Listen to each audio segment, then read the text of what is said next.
Desierto, Medio Oriente.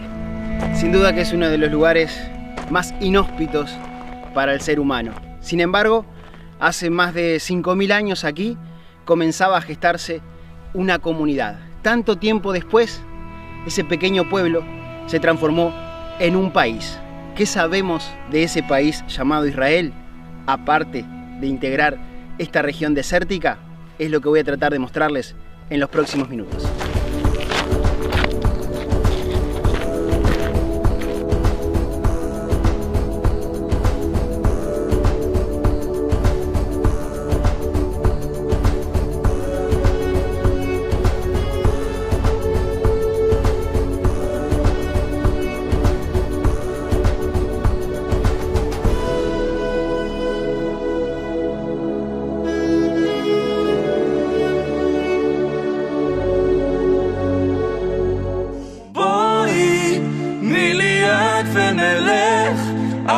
תשאלי אותי לאן, תשאלי אותי על אושר, אולי גם הוא יבוא, כשהוא יבוא ירד עלינו כמו גשם. בואי נתחבק ונלך, אל תשאלי אותי מתי, אל תשאלי אותי על בית. En un territorio de apenas 22.000 kilómetros cuadrados, de los cuales la mayor proporción son zonas de desierto inhabitable, viven 9 millones de personas.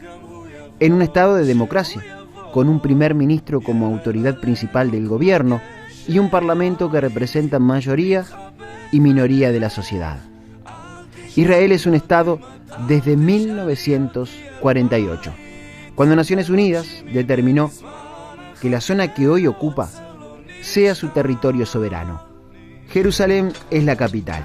Podría decirse que por historia y sitios religiosos es la ciudad más importante del país, aunque la eterna disputa de una porción de ese municipio hizo que el centro económico de Israel se desarrollara en la ciudad de Tel Aviv.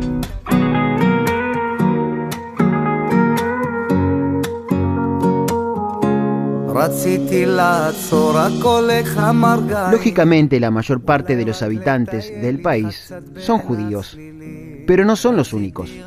En la actualidad, casi 2 millones de árabes son ciudadanos israelíes, a lo que se le suman los cristianos, drusos, armenios, entre otros, generando una diversidad cultural y religiosa como en pocas partes del mundo. Basta con caminar por cualquier calle o visitar cualquier espacio público para confirmar la variedad de culturas que interactúan en el mismo lugar. Uno podría suponer que 9 millones de personas en una superficie tan pequeña viven amontonadas. Pero no es así. Independientemente de lo congestionado del tráfico, como en cualquier parte del mundo, la vida es normal. Lo que no es tan normal es que en un territorio tan chico haya tanta diversidad de paisajes y clima. Mientras que en la zona de los Altos del Golán, en el límite con Siria, hay picos montañosos nevados. A 400 kilómetros, en el Mar Rojo, encontramos que hay desierto con temperaturas que rondan los 40 grados Celsius. Entre medio de esos extremos hay de todo: zonas áridas y tierras fértiles. En algunos casos fértiles por la rareza de la madre naturaleza, y en otros por el ingenio para optimizar el agua de una sociedad que ha tenido desde siempre la premisa de optimizar al máximo el recurso hídrico en un lugar con muy escasas precipitaciones y en algunas regiones nulas.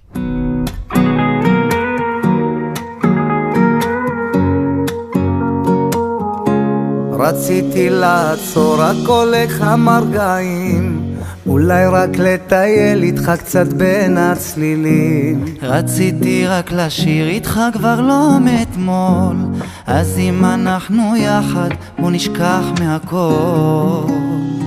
Quien no conoce este país puede pensar, como pensaba yo antes de venir, que los habitantes no se mezclan, que los judíos están por un lado y los árabes por otro, que un cristiano y un judío no se llevan bien y que cada uno solo puede estar en el espacio que le corresponde. La realidad es bien distinta y se puede apreciar en cosas sencillas, como por ejemplo la playa. Las costas sobre el Mediterráneo de Tel Aviv son un atractivo que disfrutan los turistas y los residentes locales, sin importar su creencia. Lo único llamativo para quienes no estamos acostumbrados es, por ejemplo, ver a las mujeres musulmanas ingresar al agua con sus vestidos largos y cubriendo su cabello. Eso sí, nada delimita el espacio. La playa pública recibe a todos por igual. Y créanme que es muy pintoresco estar entre esta mezcla de costumbres. עכשיו אפשר לשיר בשני קולות, לשנינו יש כאן את אותה מנגינה, לכתוב ביחד כמה רגשות, על עצב, על שמחה, על ים חלומות. Tel Aviv fue creciendo junto a la antigua ciudad de Jaffa, conocida también como Yafo. Poco tiempo después de la creación del Estado, a mediados del siglo XX, Tel Aviv anexó el municipio de Yafo, pasando a formar el mismo distrito.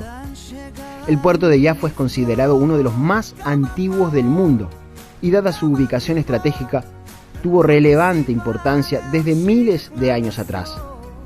El lugar es mencionado en las escrituras sagradas, como la Torá o la Biblia, en referencia a que fue el puerto por donde pasaron los materiales para construir el templo del rey David.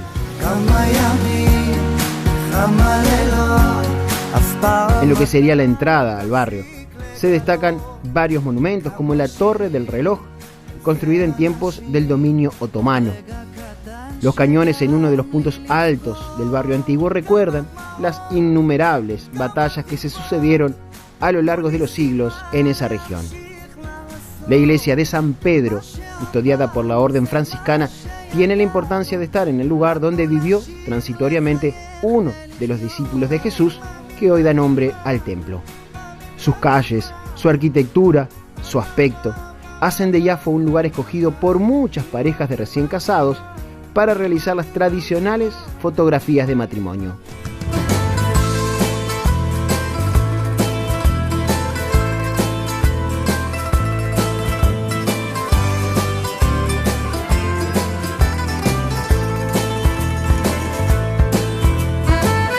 Ya que estamos hablando de puertos, continuamos hacia la ciudad de Haifa, donde actualmente se encuentra el puerto más importante del país.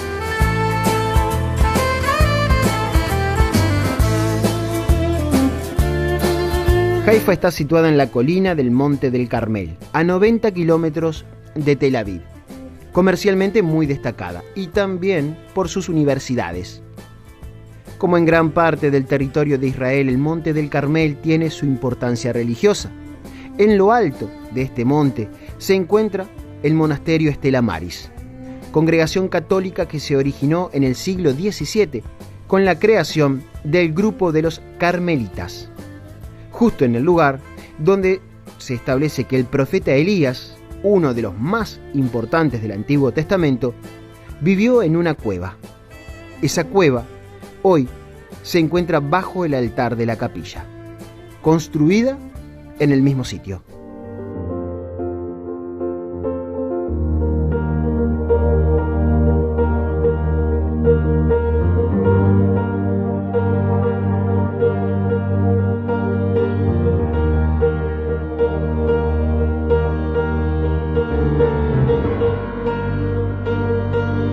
Dentro del casco urbano de Haifa hay un lugar destacado por lo pintoresco, los jardines del Bahá'í.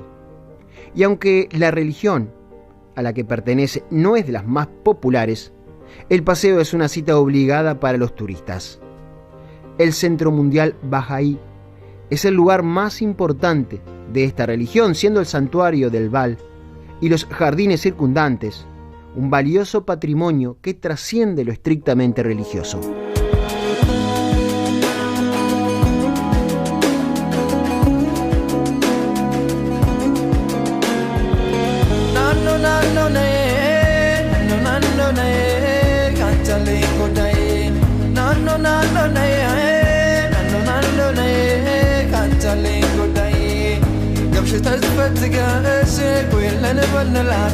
La oferta gastronómica en Israel es variada. Igual siempre es interesante probar lo típico. En este caso, comida rápida que nos viene muy bien como para no perder tiempo. En ese sentido, el shawarma y el falafel son los dos productos muy consumidos por turistas y residentes. Ambos en pan de pita y con variados ingredientes. El shawarma es carne cortada en pequeños trozos y el falafel son pequeñas croquetas de garbanzo, acompañadas con hummus y otras variadas posibilidades. Bueno, y acá estamos comiendo la comida típica, es como el choripán, el falafel, como no podía ser de otra manera, sentados en la mitad de la calle, comiendo falafel, que son unas bolitas de garbanzo fritas con ensalada en una pita. ¿Cómo está eso, Edu? Muy bueno, la verdad que de las cosas típicas, de lo más rico. Esto es comida del Medio Oriente.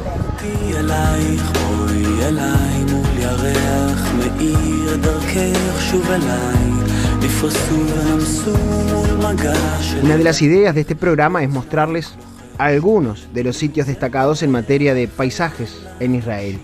Y sin lugar a dudas, la región del Mar Muerto es una de las más sorprendentes. Lo interesante es que para llegar a este mar tan particular, debemos descender cientos de metros por debajo del nivel del mar.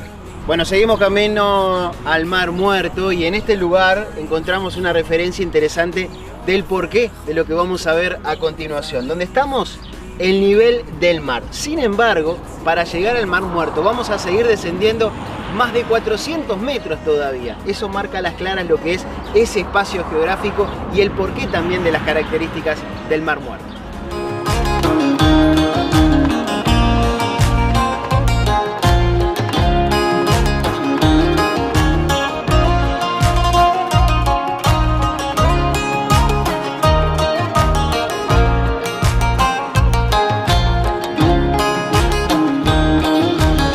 Había empezado a dudar si habría algo más que desierto en nuestro camino y de repente, de la nada, nos topamos con un pequeño grupo de hoteles rodeados de montañas y un mar de sal.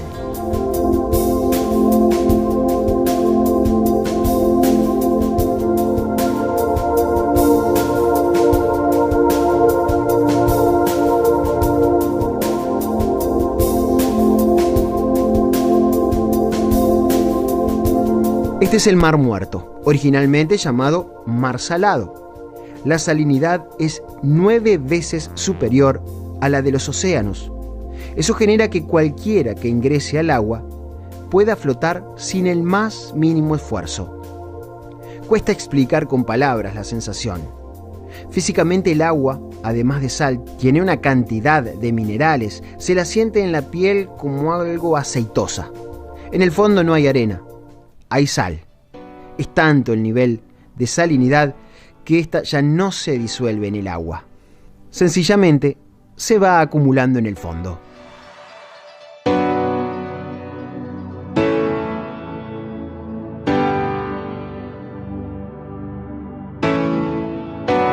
Este fenómeno es favorecido por el hecho de que el lago del Mar Muerto no tiene efluentes.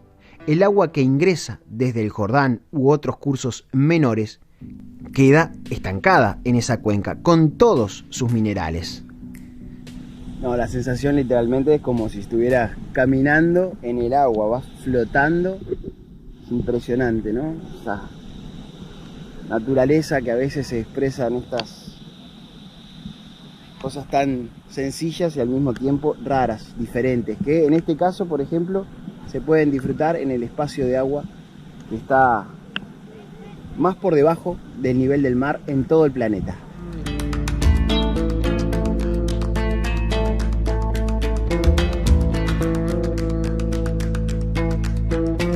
Las infraestructuras hoteleras que vemos aquí son de los complejos turísticos que pretenden facilitar el disfrute a los turistas en un lugar en el que la mayor parte del año la temperatura del agua es superior a los 25 grados y en verano afuera la temperatura supera ampliamente los 40. Una foto clásica y tradicional aquí es sentarse en el agua y mientras se está flotando tomar un periódico local para graficar la experiencia de estar flotando sin ningún esfuerzo. El Mar Muerto no solo proporciona sal, la que lógicamente es comercializada desde hace siglos, también genera otros minerales que son industrializados como el calcio, sodio, potasio, magnesio, entre otros. La existencia de estos minerales ha motivado la creación y desarrollo de grandes industrias en torno a este recurso tan particular de agua salada.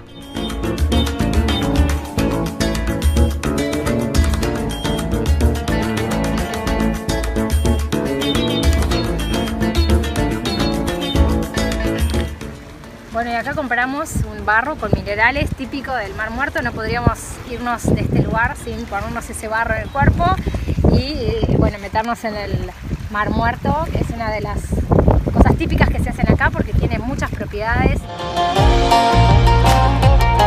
Dicen que del ridículo no se vuelve, así que si me buscan ya saben dónde encontrarme.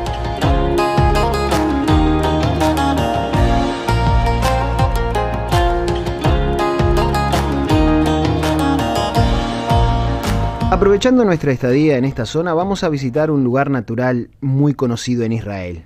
Ustedes saben cuánto me gustan las caídas de agua. No necesito decirles que son mi debilidad.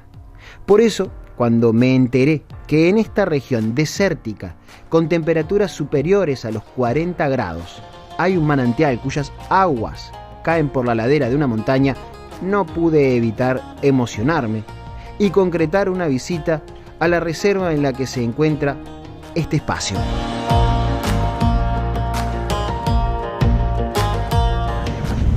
לחצי שעה הליכה, כאילו. הכל, וההליכה איטית שעה, אבל יש עוד, אפשר לעלות למעלה, מאוד מאוד יפה ושקט פה, זה 3 עד 4 שעות. 3 עד 4 שעות הליכה. פה. כן. Le está diciendo que es lejísimo, que hay que caminar mucho. Entendí todo.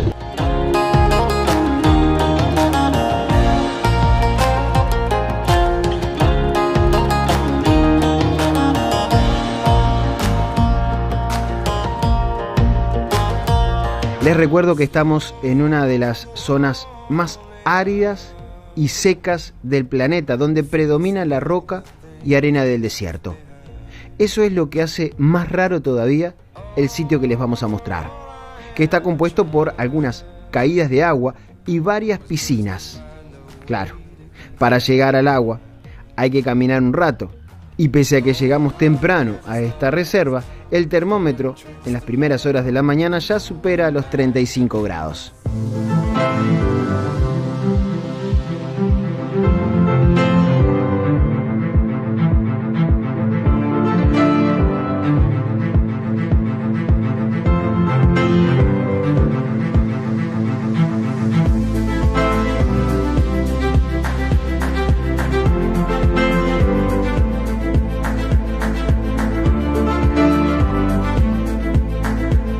Un poco de calor pasamos, pero bien valió la pena la recompensa, que fue disfrutar de un verdadero oasis en el desierto.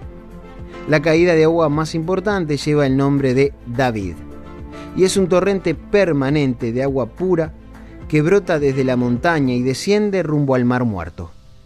Contemplar las caídas de agua es solo una parte del paseo. Lo verdaderamente placentero es darse un baño en las piscinas naturales que se forman entre las montañas.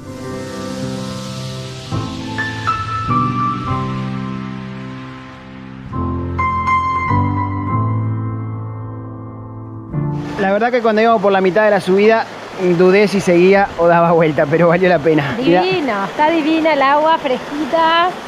Después esta subida tremenda. La recompensa.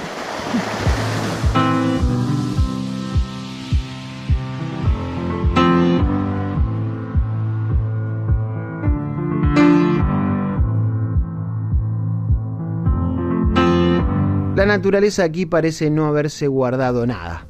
tanto en lo que está a nuestra simple vista como algunas cosas ocultas, sitios que se encuentran bajo la superficie de la corteza terrestre.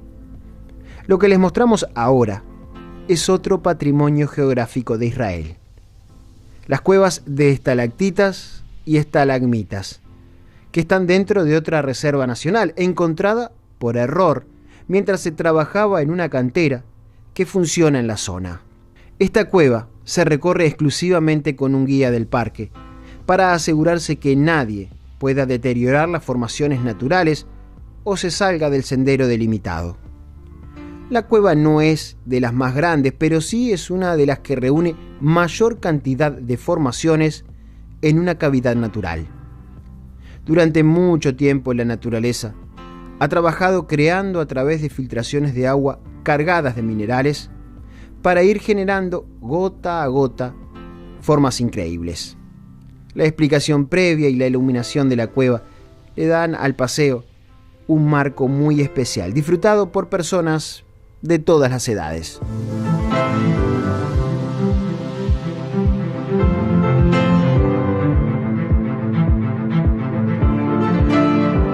De regreso a la ciudad de Tel Aviv, pudimos comprobar lo complicado que es el tránsito en el centro, por la cantidad de vehículos, sobre todo en días y horarios en particular. Eso hace que pululen otro tipo de vehículos como monopatines, bicicletas eléctricas o hasta cosas más raras todavía.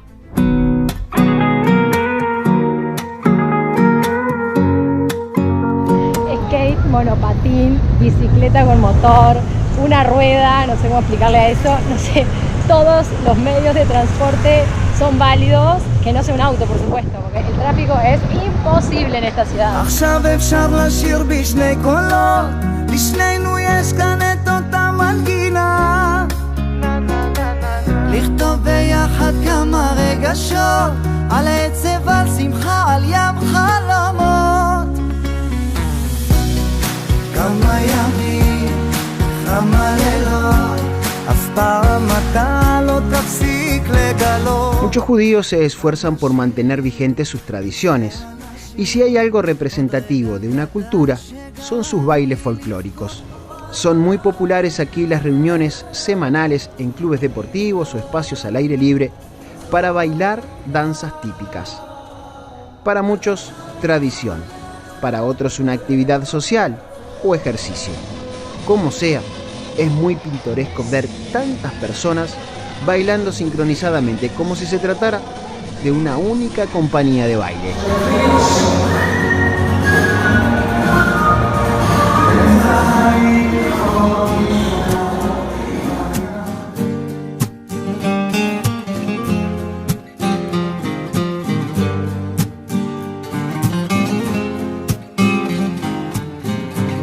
El origen de Israel como Estado estuvo marcado por una fuerte enemistad con el resto de los países de la región, principalmente con los fronterizos.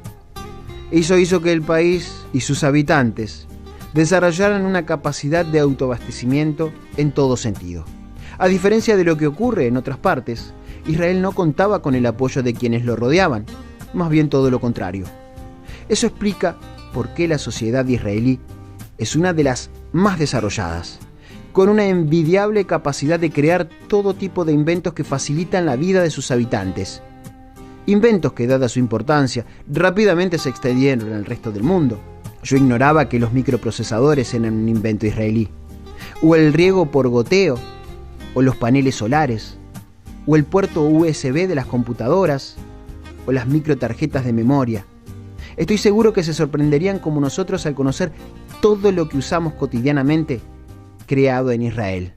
Y en realidad la historia de este país es una historia de una nación startup, porque cuando la gente, si bien el pueblo judío vive en la tierra de Israel desde antaño, lo que sucede es que los romanos destruyen el segundo templo de Jerusalén y los judíos se dispersan por más de 70 naciones en todas partes del mundo.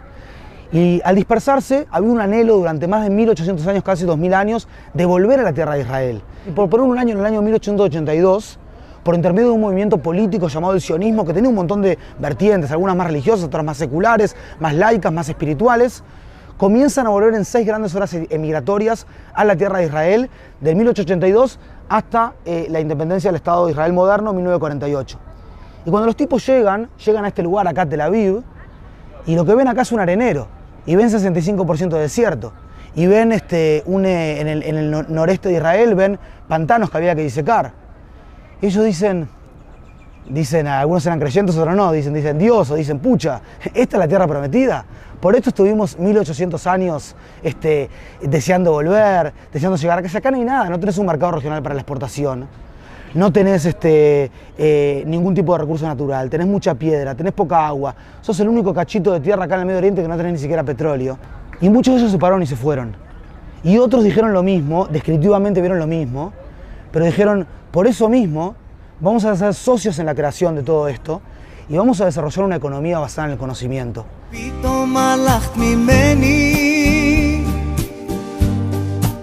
Como en cualquier país del mundo, el gobierno de turno de Israel tiene aciertos y errores.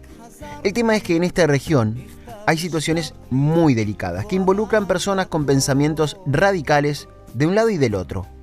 Un grupo minoritario de israelíes intransigentes y un grupo minoritario de palestinos terroristas. En medio de esos extremos hay millones de personas que lo único que quieren es vivir en paz. Una paz que pareció cercana en la década del 90 con el trabajo de Isaac Rabin y Shimon Peres por Israel y Yasser Arafat por los palestinos. Lamentablemente el fundamentalismo violento prevaleció y terminó con Rabin asesinado y la muy confusa muerte de Arafat, habiendo quienes aseguran que el líder palestino murió envenenado.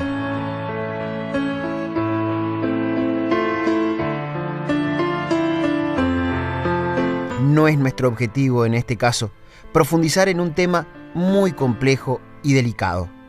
No vinimos hasta aquí para hablarles de los malos que hay en ambos bandos, sino todo lo contrario.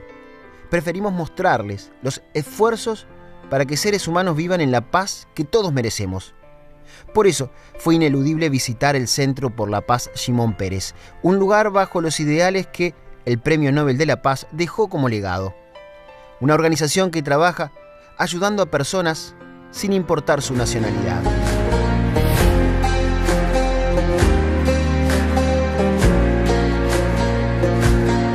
שנים כולם בורחים, שנים כולם חוזרים, עוטפים אחרי השמש, שבויים בתוך מעגלים, כולם מסובכים.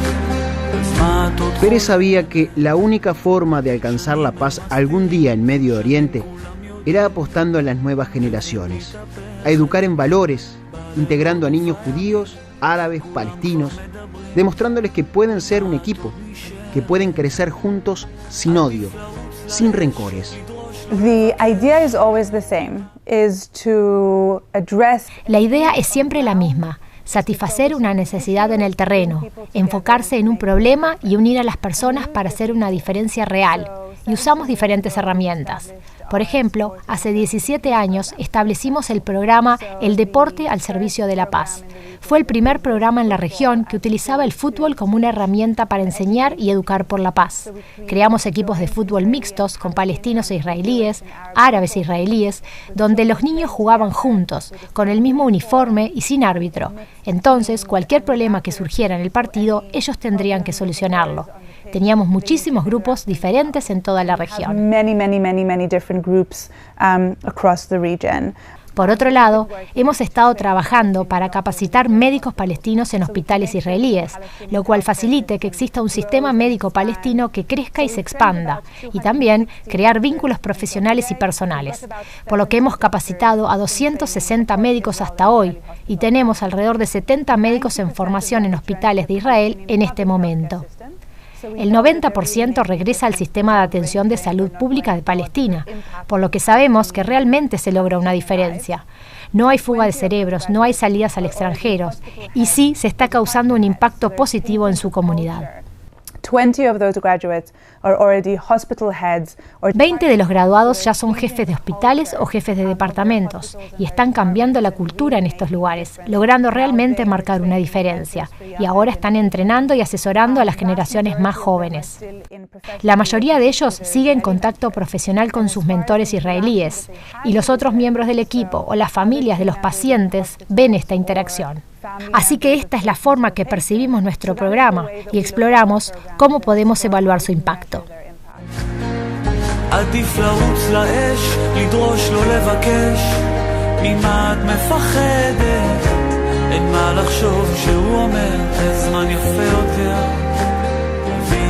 Además del trabajo social en infinidad de programas de integración, esa organización se dedica a promover la innovación del país, exponiendo permanentemente esos logros en materia de inventos que surgen en Israel, mostrando, por ejemplo, que desde nuevos sistemas de stent para intervenciones cardiovasculares, pasando por dispositivos que le permiten a una persona de baja visión recuperar la vista, o hasta el Waze como navegador para el tránsito, que son solo algunos de los que componen un inmenso abanico de creaciones. In 2014, when President Peres finished his presidency, en el 2014, cuando el presidente Shimon Peres finalizó su presidencia, retornó a esta organización sin fines de lucro que había establecido años atrás. De hecho, estamos sentados en su oficina y recibió información actualizada sobre las actividades y los nuevos proyectos que continúa impulsando. Todas nuestras actividades se realizan en escuelas, comunidades, hospitales o campos de fútbol, y estaba este hermoso edificio. Y la necesidad era de que todos conocieran esta Startup Nation, nación emprendedora. Peres estaba muy orgulloso de la innovación israelí, de la tecnología israelí, pero no había ningún lugar para ir a ver la historia, por lo que dijo: tomemos el edificio, tomemos esta oportunidad y vinculémoslos. Y obsequiemos esto al Estado de Israel y establezcamos el Centro de Innovación Israelí dentro del edificio.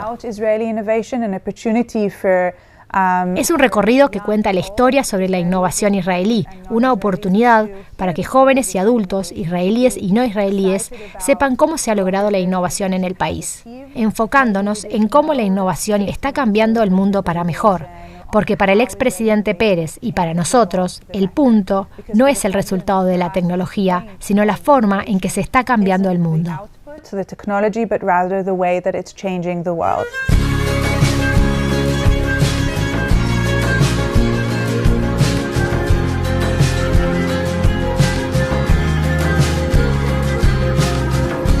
Si hablamos de innovación, tenemos que mostrarles otra gran empresa, no solo por su importancia comercial, sino más bien por lo que hace.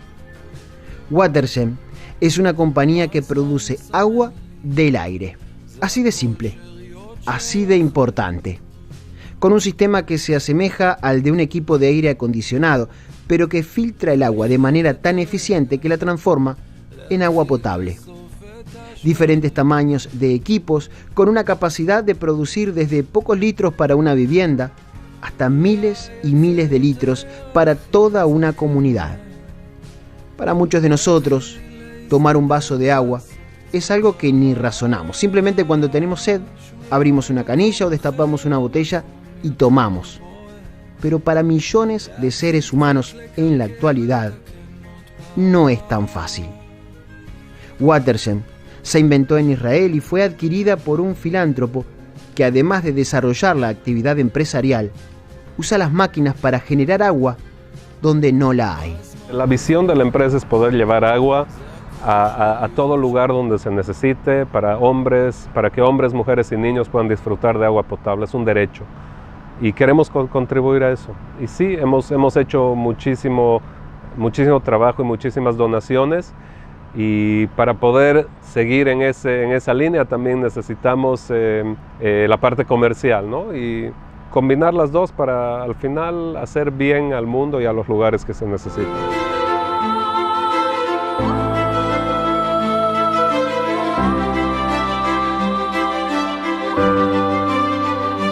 Yo creo que una de las razones principales por la que el país saca todos esos inventos a la luz es porque a la gente no le importa fracasar y la gente recibe muy bien el fracaso. Entonces se animan y tratan, y si no les va bien, implementan las cosas aprendidas en el siguiente proyecto. Es más, los fondos de inversión, cuando entrevistan a startups, les preguntan cuántas veces has fallado, en cuántos proyectos has fallado. Y cuando la respuesta es en ninguno, esa es una bandera roja que es como que los alerta, porque puede ser que, o sea, mientras uno más falla, aprende más. Y la gente lo recibe con los brazos abiertos. Yo creo que eso es lo que impulsa y motiva a la gente a tratar nuevas cosas hasta que salen las cosas que conocemos hoy en día.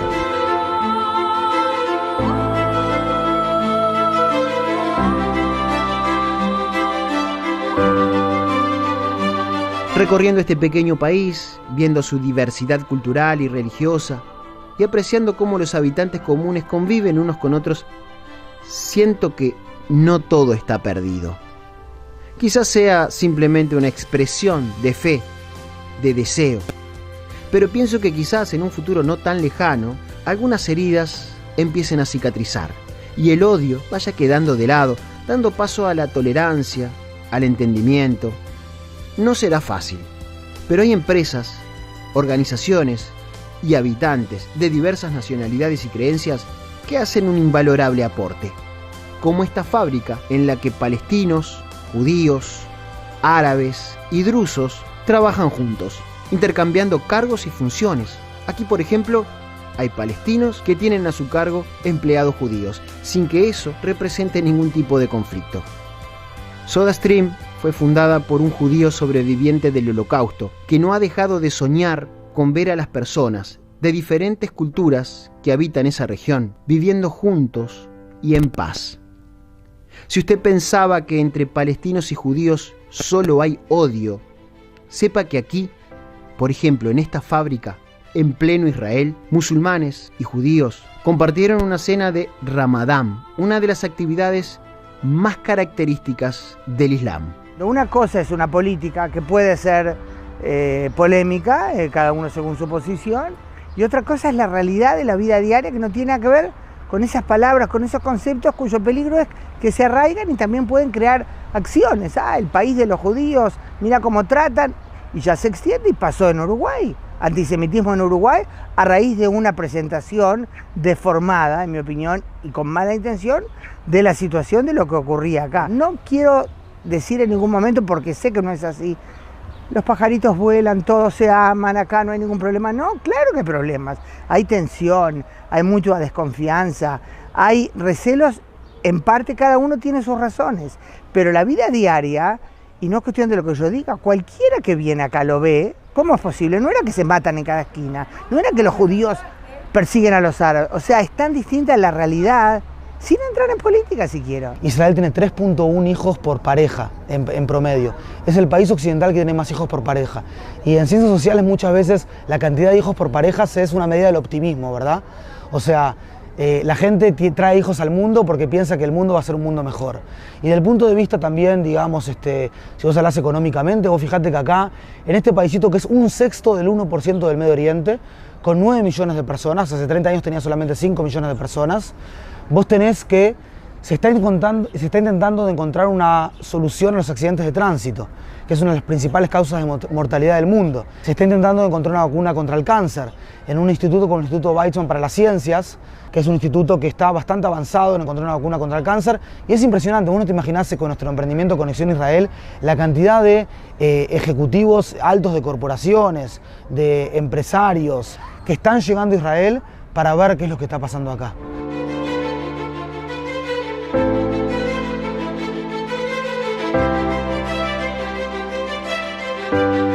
Según los libros sagrados, hace unos cuantos años, algo así como 5.000 y pico, Dios entabló contacto con el humano. Según esas escrituras, el Creador eligió la tierra para su pueblo y envió a aquellos hombres y mujeres para que poblaran el lugar.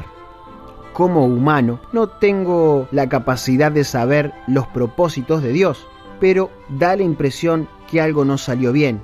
Y 5 milenios después, esa tierra sigue en disputa. Resulta esperanzador saber que además de atentados, fuego cruzado y muerte, muchas personas, al igual que nosotros, creen que es posible que la gente, sin importar su raza, credo o nacionalidad, un día pueda vivir en paz en la tierra prometida.